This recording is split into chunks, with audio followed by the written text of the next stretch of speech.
Class 7 का lesson number 12 जिसका नाम है मुगल साम्राज्य। 1526 से 1605 ईस्वी तक इसका काल रहा। तो आइए प्यारे बच्चों, आज जानेंगे हम मुगल साम्राज्य के बारे में। मुगलों ने क्या क्या कार्य किए और वो हमारे देश में किस प्रकार से प्रभावित हुए। तो आइए शुरू करते हैं। जैसा कि आप पिछले अध्याय में पढ़ चुके हैं कि इब्राहिम लोदी दिल्ली सल्तनत का अंतिम शासक था। कौन था दिल्ली सल्तनत का अंतिम शासक? इब्राहिम लोदी। उसने सामंतों पर अपना नियंत्रण खो दिया। उसके चाचा आलम खान ने काबुल के शासक बाबर को भारत पर आक्रमण करने के लिए आमंत्रित किया। बाबर तुरंत भारत की तरफ चल दिया और पानीपत की पहली लड़ाई में इब्राहिम लोदी को हराया। के बाद आता है प्यारे बच्चों बाबर, जिनका क्या समय था 1526 से 1530 तक। बाबर ने 1526 ईस्वी में मुगल साम्राज्य की स्थापना की। उसका असली नाम जहीरुद्दीन मोहम्मद बाबर था। उसने चित्तौड़ के शासक राणा सांगा को 1527 ईस्वी में खानवा की लड़ाई में हराया। 1528 ईस्वी में उसने राजपूत को चंदेरी में हराया।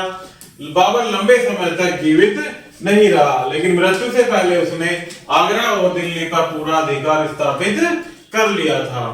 बाबर की मृत्यु 1530 ईस्वी में हुई और उसे अपना साम्राज्य सुगठित करने के लिए बहुत ही कम समय मिला। इसके बाद आता है प्यारे बच्चों तुजू के बाबरी या बाबरनामा, जिसे बाबर ने लिखा, जो हमें बाबर के शासन के विषय में जानकारी देती है। यह बाबर के द्वारा लिखी आत्मकथा की एक बाबरनामा या बाबरी के नाम से उसकी आत्म कहानी है।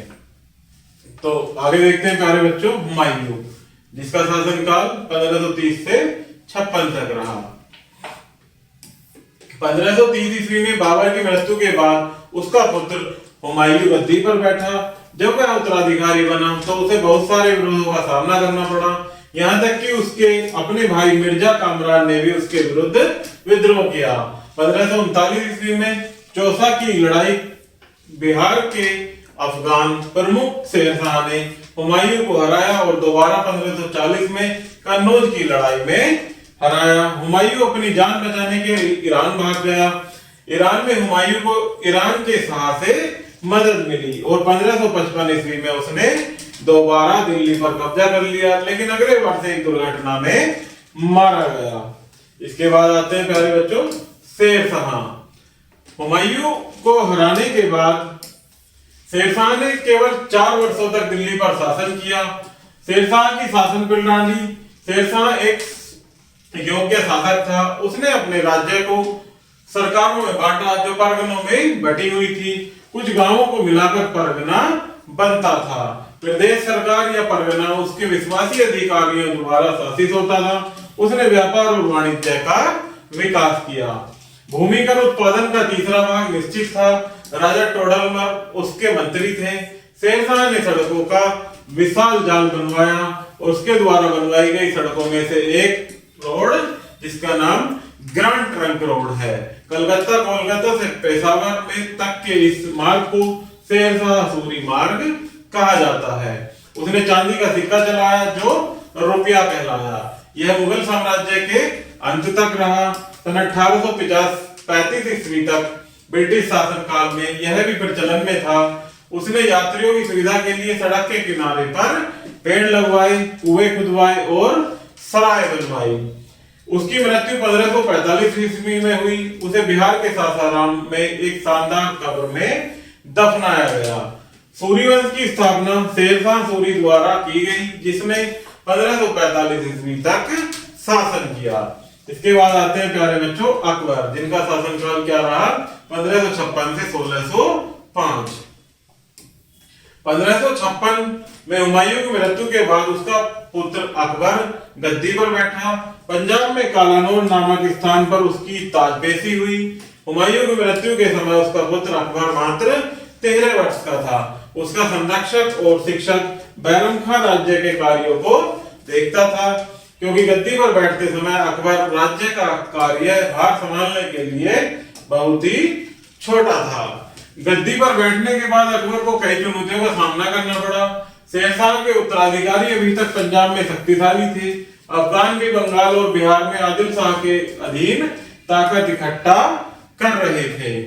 अकबर का महत्वपूर्ण कार्य हेमू को हराना और दिल्ली और आगरा पर कब्जा करना था। 1556 ईस्वी में बैरम खान ने दिल्ली की तरफ रुख किया और पानीपत की दूसरी लड़ाई में हेमू से लड़ा। इस लड़ाई में मुगलों की जीत हुई और हेमू पकड़ा गया और मार दिया गया।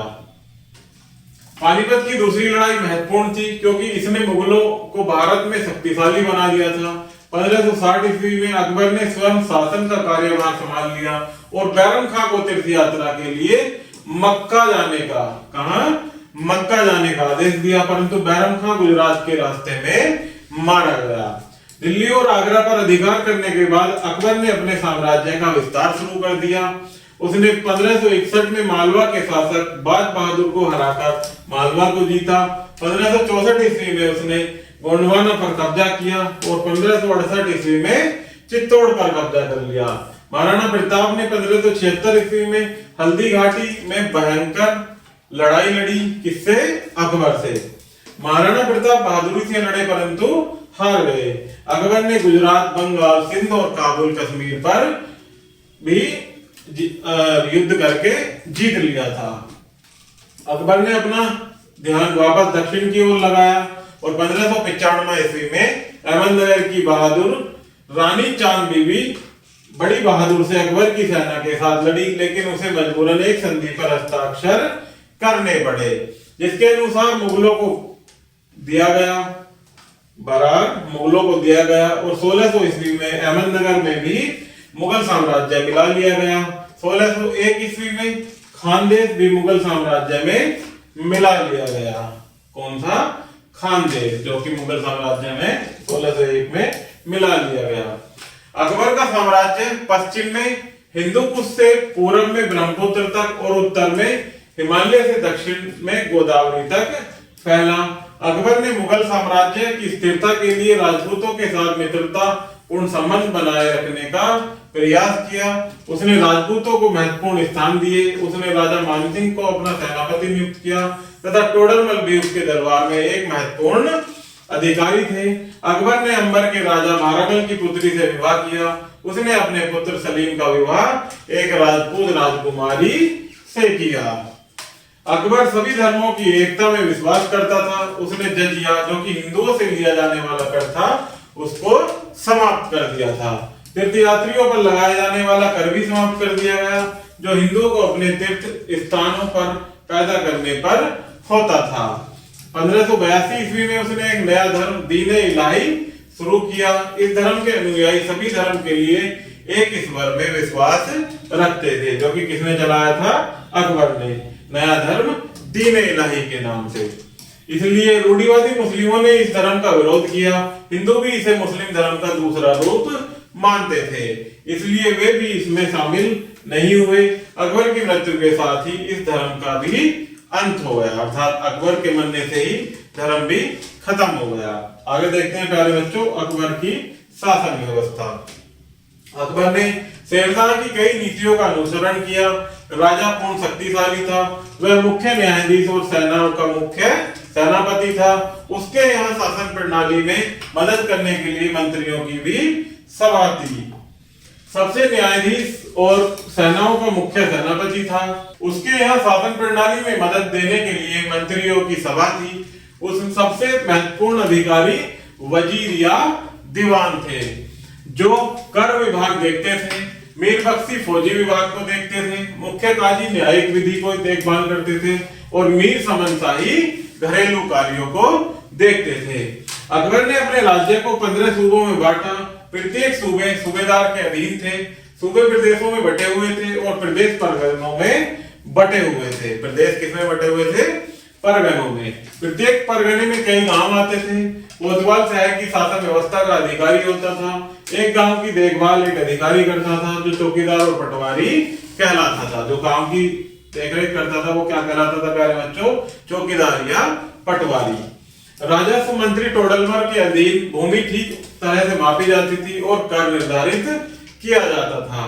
कर भूमि के उत्पादन के आधार पर निर्धारित किया जाता था। औसत उत्पादन का तीसरा भाग राज्य को देना होता था, अर्थात जिस हिसाब से उत्पादन है उसी हिसाब से कर निर्धारित किया जाता था। किसान नगद या वस्तुओं में भुगतान कर सकते थे। कर इकट्ठा करने वाले ज्यादा कठोर नहीं थे। अकाल के समय किसानों को ऋण भी दिया जाता था। अकबर ने सिंचाई व्यवस्था में सुधार लाने के लिए कई कदम उठाए, जिसमें पहला देखते हैं मनसबदारी व्यवस्था। अकबर ने एक नई व्यवस्था मनसबदारी व्यवस्था को प्रचलित किया। प्रत्येक अधिकारी और सामंत को मनसब दिया जाता था और वह मनसबदार कहलाता था। प्रत्येक मनसबदार राजा को सेना भेजता था। सबसे छोटा मनसबदार 10 घोड़ों का मालिक होता था। कितने घोड़ों का? 10 घोड़ों का। सबसे ऊंचा मनसबदार 10,000 सिपाहियों का सरदार होता था। मनसबदार का पद पैतृक नहीं था, अर्थात उसके गुणों के कारण, उसके गुण देखकर ही उसको, अर्थात उसकी योग्यता देखकर ही मनसबदारों को उसे मनसबदार बनाया जाता था। मनसबदारों का एक प्रदेश से दूसरे प्रदेश में तबादला किया जा सकता था। उन्हें निश्चित वेतन मिलता था। कुछ मनसबदारों की जागीर के रूप में भुगतान होता था। मनसबदारों को अपने पद के अनुसार सेना की देखभाल करनी होती थी। मुगल प्रशासन बहुत कुछ फौजी शासन व्यवस्था पर आधारित था। अकबर की सेना में तोप चलाने वाले सैनिक, घुड़सवार, पैदल सिपाही और नौसेना थी। आगे देखते हैं प्यारे बच्चों, निर्माण कला। अकबर ने कुछ सुंदर इमारतें बनवाई। उसने आगरा का किला बनवाया। उसने इलाहाबाद और लाहौर में भी किले बनवाए। दीवाने खास, इबादत खाना, पंचमहल, जोधाबाई का महल, बुलंद दरवाजा अकबर द्वारा बनाई गई फतेहपुर सीकरी, जो कि आगरा के पास है, की कुछ प्रसिद्ध इमारतें हैं। बुलंद दरवाजा अकबर की गुजरात पर विजय की याद में बनवाया गया था। उसने दिल्ली में हुमायूं की कब्र बनवाई। यह कब्र यूनानी और भारतीय शैली का मिश्रण है, जो कि किसने बनवाई थी? अकबर ने। आगे देखते हैं प्यारे बच्चों, साहित्यिक कार्य। यद्यपि अकबर अनपढ़ था, प्यारे बच्चों, सबसे विचित्र बात है कि अकबर ने इतने सारे कार्य करवाए अनपढ़ होने के बावजूद, जबकि वह पढ़ा लिखा नहीं था, परंतु कुछ विद्वानों और साहित्यिक लोगों का संरक्षक था। उसकी स्मरण शक्ति तेज थी। शेख मुबारक, अबुल फजल और फैजी उसके समय के कुछ विद्वान थे, जिनकी सहायता से उसने इतने कार्य करवाए। अबुल फजल ने अकबरनामा लिखा, जिसमें अकबर के जीवन का इतिहास है। आईने अकबरी में कानून और कर नीति है। एक यूनानी कवि फैजी ने महाभारत और रामायण का यूनानी भाषा में अनुवाद किया। किसने? एक फैजी ने, जो कि उसने महाभारत और रामायण का किस भाषा में अनुवाद किया? यूनानी भाषा में। तुलसीदास ने रामचरितमानस लिखी। सूरदास, रसखान और अब्दुल रहीम खान खाना उसके समय के कुछ प्रसिद्ध कवि और विद्वान थे। अकबर को भारत का एक महान सम्राट माना जाता है। वह एक महान विजेता तथा योग्य उदार शासक था। वह कला निर्माण, कला, चित्रकला, साहित्य और संगीत का महान संरक्षक था। उसने हिंदू और मुस्लिमों को एक करने की कोशिश की। तो प्यारे बच्चों, इसी प्रकार से इसमें कुछ आगे मुख्य बिंदु दिए गए हैं, जिनको हम वन बाय वन पढ़ेंगे। जिसमें पहला है कि 1526 ईस्वी में बाबर ने मुगल साम्राज्य की स्थापना की। 1530 ईस्वी में बाबर की मृत्यु के बाद उसका बेटा हुमायूं गद्दी पर बैठा। शेरशाह ने चौसा के युद्ध में हुमायूं को हराया और कन्नौज की लड़ाई में दोबारा हराया। तब हुमायूं ईरान से भाग गया था। 1540 ईस्वी में शेरशाह दिल्ली का शासक बना। ईरान की शाह की मदद से 1555 ईस्वी में हुमायूं ने पुनः दिल्ली के सिंहासन पर कब्जा कर लिया, लेकिन जल्द ही 1556 ईस्वी में उसकी मृत्यु हो गई। हुमायूं की मृत्यु के बाद 1556 ईस्वी में अकबर गद्दी पर बैठा, लेकिन वह उस समय मात्र 13 वर्ष का था। इसलिए उसे संरक्षक और शिक्षक बैरम खान ने उसके स्थान पर कुछ समय के लिए राज्य की बागडोर संभाली, क्योंकि अकबर उस समय बहुत छोटा था। अकबर ने हिंदुओं और मुस्लिमों में एकता बनाने की कोशिश की। उसने एक नया धर्म दीन-ए-इलाही चलाया था। अकबर एक योग्य शासक था। उसने मनसबदारी प्रथा भी चलाई थी। नेक्स्ट पॉइंट है